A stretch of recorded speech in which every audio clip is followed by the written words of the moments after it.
What's up, fishing fam? Today is going to be our first mod on the Sea-Doo Fishpro. So I just picked it up not too long ago, took it out on the bay, ran it around, but I noticed something. That is, even though we've got this side little rail, it doesn't really match up to the dock that great. So I looked and I saw that they make these fenders, right? So I thought, okay, cool. These are just little snap-on fenders, so I'll get these.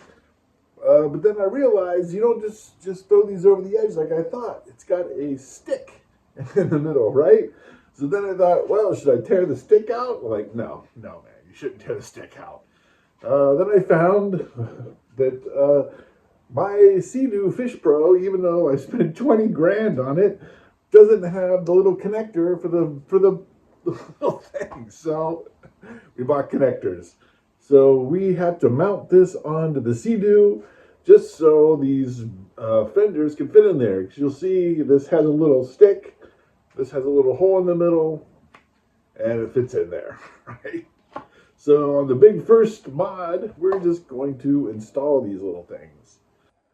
Okay, so what I did is I just kind of secured this with some blue tape. It's pretty stable there. So I'm going to drill some pilot holes, and then the bigger holes. The regular holes are 7/32. The one thing to think about when you're putting these in is, remember, this thing has to fit over here, right? So don't do it over here because you got the anchor in the way. So just make sure you have some clearance. So this looks pretty good.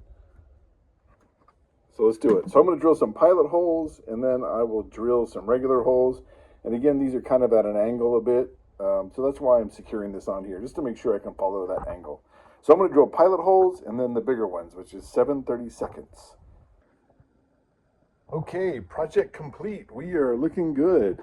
So I'm going to give you a couple observations, a couple tips from things that I learned throughout my process here. Of course, number one is make sure you space this back from your anchor. You can't put it here, right? So it's got to come back here. Another thing is when you put these in, these have notches to kind of push up against there, so that's really nice. But one thing is this is ribbed, right? So it tends to grab the drill bit and move it around a little bit. So one thing I did on the other side is I first drilled straight in just a little bit just to get through this rubber. Then I tilted the bit and went down. And I found it worked better. It didn't move the drill bit around near as much. So looking at the back one, so I kind of pushed this back. The reason why I did that is because I figured if someone else is going to get on this, right, get on the back seat, they're probably going to be walking through here. So I didn't know if I really wanted to put it here because I don't want them to kick it. I don't want them to step on it. I don't want them to break it, all that kind of stuff. So I kind of moved mine back and I tested it. It's not a big deal, right? It fits over here fine. This is really on there really well. But the one thing is, it's a little crooked.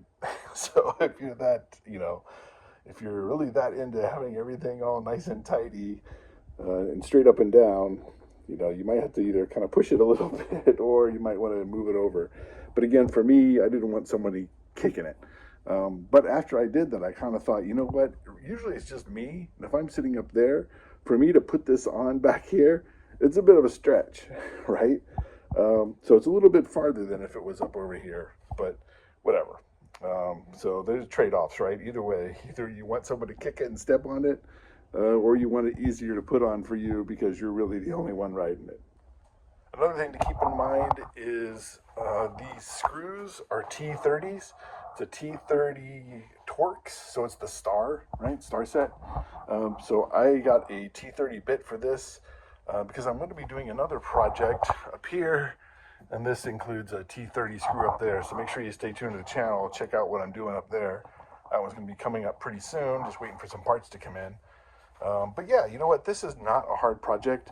I'm going to put a link to these on Amazon. These are official Sea-Doo products. So they're real, right? They fit on there nice. It's really high quality. I'm actually stoked that I got this. So now I'm not going to destroy all this when I come up to a dock, right? So I'm really glad I got these things. I'll put a link on Amazon where you can pick them up. One thing is make sure you're getting 2 sets of these, right? One for each side, right? Because it comes in 2s. So make sure you get one for each side. You only need one set of the bumpers, but you want 2 sets of these to make sure you get, both sides. And with that, I will see you out on the water.